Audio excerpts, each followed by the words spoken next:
Buaya, nama yang dikenal oleh seluruh masyarakat di Indonesia sebagai tempat peristiwa bersejarah G30 SPKI.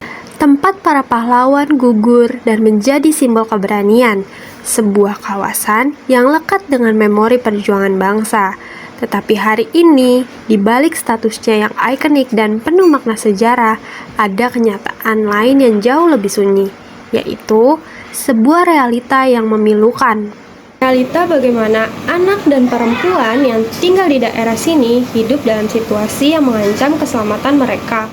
Di tengah padatnya lebih dari 82.000 penduduk, rumah-rumah berdempetan, gang sempit yang selalu ramai, dan lalu lintas yang tak pernah sepi, perempuan dan anak justru hidup dalam bayang-bayang ketakutan. Halo, aku Anissa Nurmalasari, aku lahir dan besar di Lubang Buaya.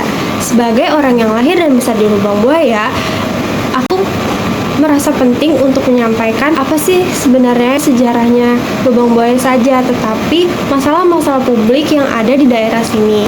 Nah, masalah kekerasan di Lubang Buaya itu seperti gunung es, di mana yang kita lihat itu hanya sebagian kecil. Yang tidak terlihat jauh lebih besar, lebih dalam, dan lebih banyak dialami oleh perempuan dan anak yang memilih diam.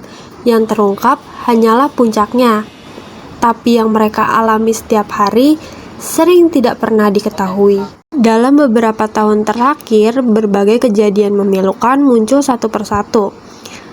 Kasus pertama yaitu banyak bayi yang ditemukan dibuang di daerah-daerah tertentu, seperti pemukiman pohon pisang warga, di area pembuangan sampah, dan di kali.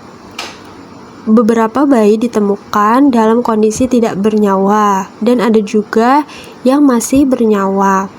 Yang lebih mengerikan, seorang anak perempuan diperkosa oleh orang yang dikenalnya. Dan kasus paling berat yaitu seorang remaja perempuan menjadi korban kekerasan seksual oleh ayah tirinya hingga dia melahirkan seorang anak. Semua kasus ini bukan kejadian terpisah.